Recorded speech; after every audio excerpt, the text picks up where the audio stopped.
Jake Paul's best punch is the right hand right there, like you see, and he has a delivery system. He slips his head to the left like that, and then catches you straight up in the middle over the top with the right hand. He uses it to set you up going forward. He uses it to set you up coming in. He likes to use it going back and forth. Right here, he even adds a left hook to it and knocks him off balance.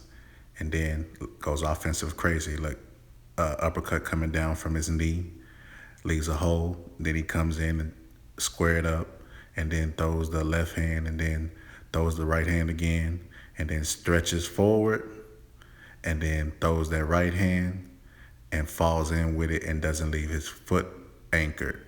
And Tyron Woodley's people have been noticing this on film too, so they're formulating a game plan against it.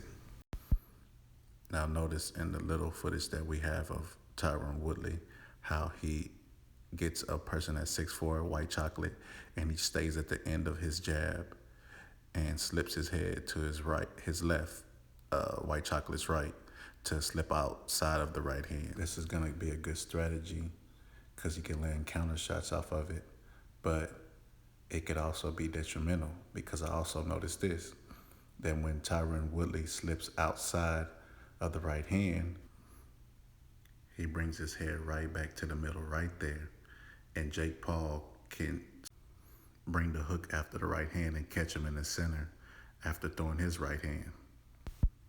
But Tyron is very well prepared. Like, look here, right here, he slips back from the jab and then slips his head just slightly to get out of the way of that right hand. He's anticipating Jake Paul throwing the 1-2. I mean, he's gonna come in very, very well prepared for this fight. He knows the 1-2 is coming, and he knows that he leans in whenever he throws the 1-2. So he's gonna look for counter punch opportunities.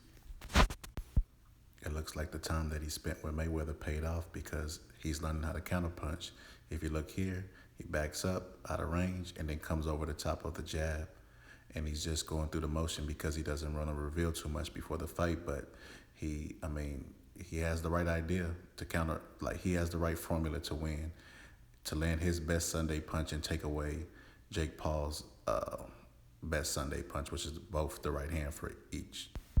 Like I said, notice most of the punches that he gets white chocolate to throw is right hands, and he's 6'4". He wants to get used to that look. A taller fighter throwing the right hand, look right there. He parries it, and this is what he can't do. He can't parry it and lay on the right side because Jake Paul falling in with it will find a target to hit.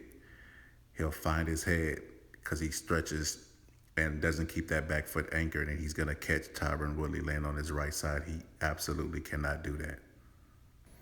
Notice here what Tyron Woodley does. He sees him about to throw the right hand, slips his head outside the right hand, and throws a right hand of his own to the body. Now that I disagree with. I think he should catch him early and make him respect his power.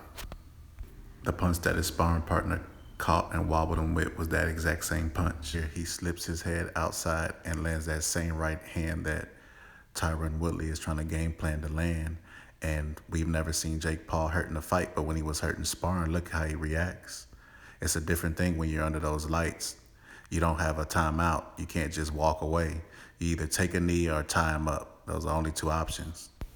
But I think round one is going to be the most exciting round of the fight. I think it's going to be like this. Jake Paul coming out fast starting, but Tyron Woodley has to use his feet, which I think he's game planning for, and use his experience. Jake Paul gets winded fast, and he hasn't been in these type of fights before. He has no amateur experience. Basically, we're watching his amateur experience, and he hadn't had time to really hone down that anxiety and stay calm. You know, he's really calm, you know, for the amount of experience he has, but I don't think he's as calm as he needs to be.